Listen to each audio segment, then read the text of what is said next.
Au nom de Dieu, le tout miséricordieux, le très miséricordieux, le tout rayonnant d'amour, le très rayonnant d'amour pour ses créatures, paix et salut sur le prophète Mohammed ainsi que sur sa famille et ses compagnons. Chers auditeurs, je vous salue et je vous souhaite la paix. J'espère que vous vous portez bien, que vous êtes confortablement installés, que la vie vous traite bien aussi. Et aujourd'hui, je vais parler d'une vérité, une vérité universelle qui, si vous l'apprivoisez, va changer votre vie. Cette vérité universelle est un des axes très importants de mes activités de coaching, c'est-à-dire que quand je conseille donc mes consultants, mes clients, donc le travail que nous faisons ensemble tourne autour de cette vérité universelle que vous pouvez d'ailleurs retrouver dans toutes les sagesses. Cette vérité universelle, c'est que les soufis disent que le macrocosme, donc l'univers entier se trouve dans l'être humain. Et ce que nous voyons avec nos yeux, ce que nous entendons avec nos oreilles, ce que nous percevons donc dans ce monde sensible n'est que en réalité le reflet de ce que nous avons à l'intérieur. Il n'est que le reflet de notre vérité intérieure. Et si cette vérité donc est très profonde et qu'elle s'applique à toutes les spiritualités, on peut aussi s'en servir dans les objectifs que nous poursuivons au quotidien.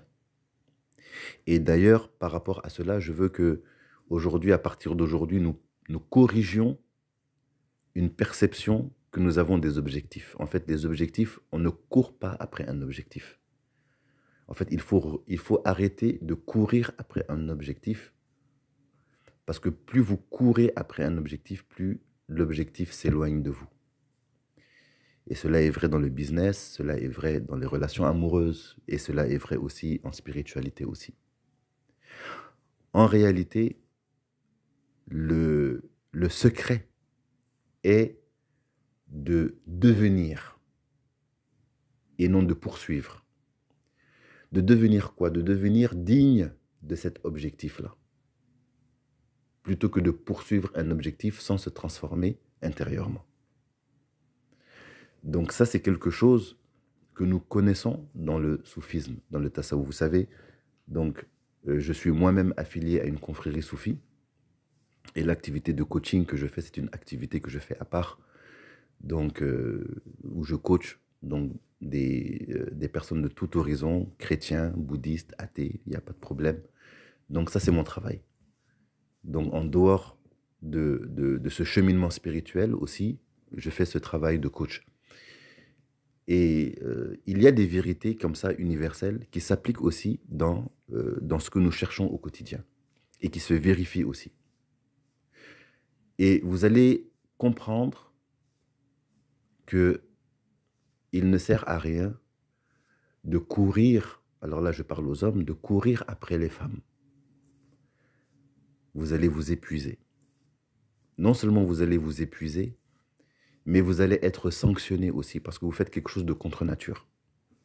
Et vous allez être sanctionné par quoi? Vous allez être sanctionné par un retour du bâton qui va vous montrer que vous n'êtes pas digne de ce que vous recherchez. Et vous allez subir des déconvenues qui vont affecter votre ego, qui vont vous blesser, qui vont vous faire du mal. Parce qu'en réalité, vous n'êtes pas en train de faire la bonne chose. Voilà, on ne poursuit pas les femmes. Une femme qui vous a laissé, on ne court pas après elle. Une femme qu'on veut séduire, on ne court pas après elle. Si vous faites ça, vous allez toujours, vous pouvez essayer. Vous pouvez essayer si vous voulez, vous pouvez ne pas être d'accord avec moi, essayez. Et après, vous revenez. Vous allez expérimenter vous-même que effectivement, courir après un objectif n'amène que de la fatigue. Il faut changer le paradigme de pensée. Il faut changer la manière de penser et être justement, et travailler sur soi pour devenir digne, entre guillemets, de ce que l'on recherche. Parce que si l'on n'est pas digne de ce que l'on recherche, il y a deux cas de figure. Dans le cas de figure le plus probable, c'est qu'on ne va jamais atteindre ça. On ne va jamais atteindre ces objectifs-là, on va être fatigué. Et dans le cas de figure où, par accident ou par chance ou par malchance, on arrive à atteindre cet objectif, qu'est-ce qui se passe? Eh bien, cet objectif va nous faire du mal. Je vous donne l'exemple, par exemple, des gens qui gagnent au loto. Vous pouvez vérifier, aujourd'hui, nous sommes à l'ère de l'information, nous sommes à l'ère de l'Internet. Regardez un peu tous ceux qui gagnent au loto, qu'est-ce qu'ils font de leur argent et comment l'argent qu'ils gagnent détruit leur vie ou leur font du mal. Il y a une très grande différence entre une personne qui a travaillé fort, qui s'est transformé, qui a eu, qui s'est donné une discipline de vie, une discipline de gestion de ses finances, une discipline qui a alimenté sa vision jusqu'à devenir multimillionnaire. Il y a une différence entre cette personne-là et une personne qui n'a pas travaillé du tout et qui a gagné au loto des millions du jour au lendemain. Vous allez voir les deux. Et vous allez voir qu'il y a une très grande différence entre les deux. Donc celui qui a travaillé pour sa fortune, qui a travaillé, qui a gagné, qui a subi des difficultés, parce que les difficultés sont là pour le transformer. Il s'est transformé en fait avec les difficultés et finalement il a eu les millions qu'il voulait avoir. Il n'est plus la même personne que celle qu'il était au début, au moment de traverser toutes ces épreuves-là. Alors qu'une personne qui n'a pas travaillé et qui gagne par exemple des millions de dollars, des millions d'euros, du jour au lendemain, qu'est-ce qu'elle devient? Souvent, cet argent le détruit. Souvent même, on retrouve des gens qui ont gagné au loto, qui sont encore, après quelques années, encore plus pauvres que ce qu'ils étaient avant d'avoir gagné au loto. Vous voyez? Et c'est quoi la différence entre les deux? C'est qu'entre les deux, il y a une personne qui s'est transformée, donc qui est devenue apte à prendre, à supporter ce succès, d'avoir de l'argent, apte à gérer ces millions, qui est rentré dans la peau d'un millionnaire, et pour rentrer dans la peau d'un millionnaire, il s'est transformé. Et vous avez une autre personne à côté qui n'a rien fait et qui a eu des millions du jour au lendemain. Dans cette personne-là, vous avez une grande différence. Même chose aussi pour les enfants qui héritent du jour au lendemain d'une grande fortune, mais qui n'ont pas été éduqués pour supporter cette fortune-là. Qu'est-ce qu'ils font avec? Ils font n'importe quoi. Voilà. Et la même chose s'applique aussi quand vous cherchez une femme. Donc pour les hommes, si vous cherchez une femme, vous courez après une femme, et que une femme, disons une femme que la femme parfaite, voilà, disons que vous cherchez la femme parfaite, elle est parfaite à vos yeux. Et peut-être par un concours de circonstances, vous arrivez à avoir cette femme-là. Mais vous n'avez pas été, vous n'avez pas travaillé sur vous-même au point d'être avec cette femme-là. Qu'est-ce qui va se passer d'après vous? Eh bien, la relation a très peu de chances de survivre. Vous voyez? Et c'est exactement ce qui se passe aussi, par exemple, dans cet exercice quand, par exemple, on veut reconquérir une ex. Quand vous voulez reconquérir une ex ou un ex, il ne sert à rien de poursuivre cette ex-là. Au contraire, transformez-vous. Faites le travail sur vous-même. Je pourrais dire que cette vérité, c'est le pilier de tous mes plans de coaching. C'est le travail sur soi. C'est avec le travail sur soi qu'on attire. C'est avec le travail sur soi que non seulement on attire, mais quand on a ce qu'on a attiré, on est apte à dealer avec cette chose-là. On est apte à gérer les choses qui viennent avec ce qu'on a recherché. Il ne sert à rien de courir après des papillons. Vous allez vous épuiser, vous allez vous fatiguer, vous allez peut-être même revenir bredouille. Plantez plutôt des fleurs. Plantez des fleurs, les papillons vont venir. Devenez un bon fleuriste. Vous voulez des papillons? Devenez un bon fleuriste. Les papillons vont venir. Et vous allez avoir beaucoup de papillons. Et c'est la même chose aussi. Vous voulez de l'amour? Devenez quelqu'un qui donne beaucoup d'amour. vous allez recevoir beaucoup d'amour, croyez-moi. Vous voulez être riche, mais qu'est-ce que vous avez de valeur pour avoir cet argent-là? Travaillez. Travaillez, devenez, offrez quelque chose qui vaut, qui vaut ce que vous recherchez en retour. Si vous comprenez cette vérité, vous allez voir que vous allez être soulagé de beaucoup, beaucoup, beaucoup de problèmes inutiles. Et vous allez vous économiser beaucoup d'efforts et vous allez vous épargner beaucoup de mirages. Arrêtez de poursuivre et devenez. Et c'est là que avoir un mentor, ça aide. C'est là que avoir des coachs, ça aide. Et il n'y a aucune honte à avoir des coachs. On a des coachs dans tout. Si vous voulez apprendre à jouer de la guitare, je pense que vous allez, même si vous regardez, même si vous cherchez sur Internet comment jouer de la guitare, ceux qui ont mis les cours sur Internet, ce sont vos coachs. Si vous voulez apprendre à nager, celui qui va vous apprendre à nager, c'est votre coach. Si vous voulez apprendre à avoir de l'argent, je pense qu'il serait judicieux d'apprendre avec ceux qui ont de l'argent. Ils vont vous donner de bons conseils. Comment gagner de l'argent, comment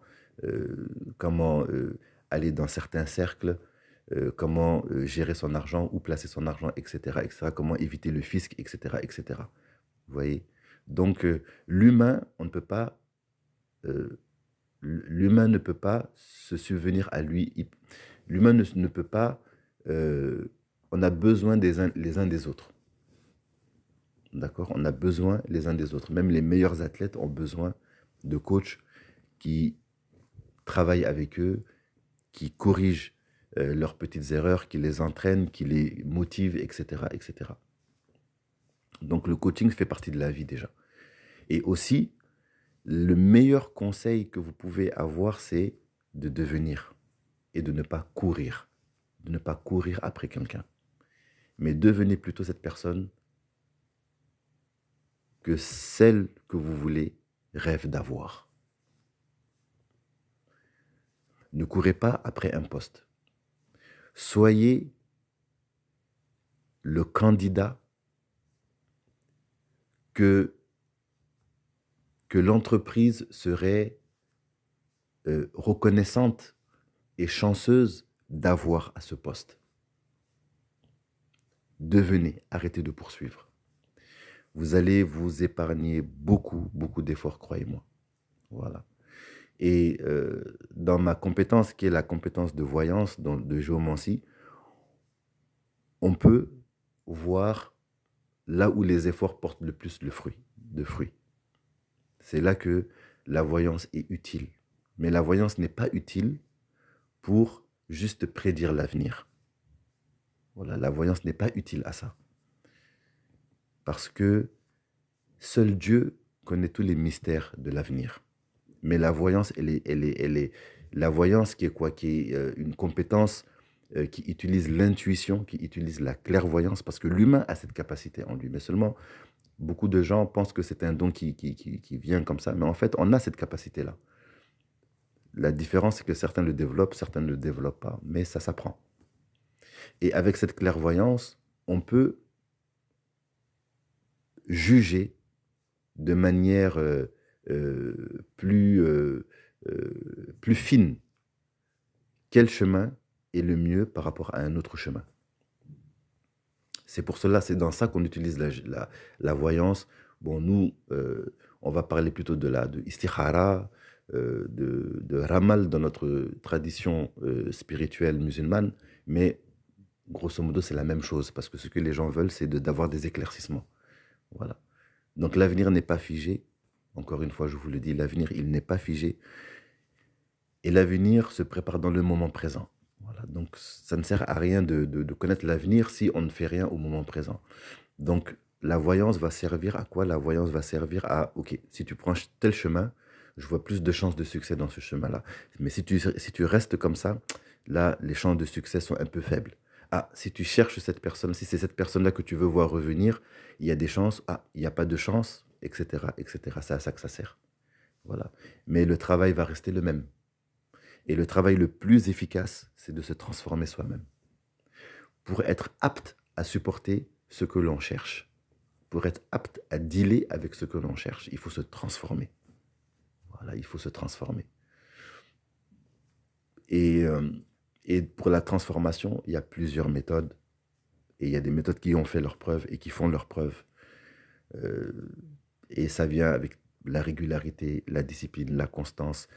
On connaît l'effet cumulé, l'importance de l'effet cumulé. Tout ça, je pourrais en parler dans d'autres vidéos, dans d'autres audios, si Dieu le permet. Mais le point d'aujourd'hui, c'est vraiment de changer le mindset, de changer l'état d'esprit. Dans le Coran, il y a un verset où Dieu il dit euh, Dieu ne change pas l'état d'un peuple tant qu'il ne change pas ce qu'il a en lui-même. Voilà, c'est un grand secret qu'il y a dans ce verset. Et il y a eu beaucoup d'extrapolations et beaucoup de commentaires sur ce verset-là, et parce que c'est quelque chose qui se vérifie. Et même les gens qui parlent de la loi d'attraction et tout, c'est des choses qui sont en rapport avec ce verset-là, qui sont en rapport avec cette vérité universelle qui se trouve dans ce verset. C'est que si vous vous changez vous-même, le monde change, votre destin change, et le travail se fait en soi. D'accord? Donc si vous voulez retrouver un ex, regardez ce que vous pouvez faire en vous, d'abord, pour attirer cet ex-là, pour changer le regard que cet ex porte sur vous. Et là, je m'adresse aussi aux femmes aussi, c'est la même chose. Qu'est-ce qu'un homme cherche? Il faut savoir ce qu'un homme cherche. Qu'est-ce que votre ex qui est parti recherche? Est-ce qu'il recherche la paix? S'il recherche la paix, et que l'image qu'il a de vous, c'est une personne colérique, une personne qui fait beaucoup d'histoires, une personne qui fait beaucoup de problèmes, ça ne sert à rien de courir après lui s'il vous a quitté en restant la même personne. Mais si vous changez, si vous travaillez sur vos défauts, vous allez attirer. L'attraction se recrée. Vous voyez? Et si ce n'est pas votre ex qui revient, c'est une autre personne qui va être compatible avec vous et qui va vous apporter ce que vous cherchez en fait chez votre ex. Voilà. Parce qu'il y a toujours une loi d'équilibre. Ce que vous êtes à l'intérieur va se refléter à l'extérieur. Voilà. Ce que vous vibrez à l'intérieur va se refléter à l'extérieur. Si vous voulez avoir du succès avec les femmes, donc soyez un homme, auto-conditionnez-vous pour être un homme à succès avec les femmes. Donc c'est quoi un homme à succès? Qu'est-ce que les femmes recherchent? Il faut le comprendre. Et transformer sa vie en fonction, transformer son style de vie, son accoutrement, son hygiène, ses finances, voilà, son apparence, etc., etc., son comportement. Il y a des choses à réajuster, il y a des choses à ajuster. Voilà, parce que personne n'est obligé de vous accepter tel que vous êtes. Voilà. Si vous êtes une version de vous-même que une personne X n'accepte pas, elle n'est pas obligée de vous accepter comme ça. Mais si vous changez, à ce moment-là, les cartes sont rebattues à ce moment-là. Vous voyez? Donc, que ce soit pour récupérer une personne en amour, que ce soit dans le travail, que ce soit dans la santé, même dans la santé, et encore plus fort dans la spiritualité, l'atteinte d'un objectif ne se fait pas en le poursuivant, mais en travaillant sur soi, en s'auto-conditionnant, en changeant, en se transformant, en changeant ce qu'il y a à l'intérieur de nous. Voilà, donc c'est le message que je voulais apporter aujourd'hui. Donc à tous mes coachés et à ceux qui me suivent, donc il est important voilà, de retenir ça, de méditer sur ça. Et si vous voulez une consultation, ça me fait plaisir. Donc n'hésitez pas à me contacter. Voilà. Paix et salut sur le prophète Mohammed, ainsi que sur sa famille et ses compagnons. Je vous souhaite une excellente soirée. Abonnez-vous si vous n'êtes pas abonné. Likez l'audio. On reste en contact. Merci.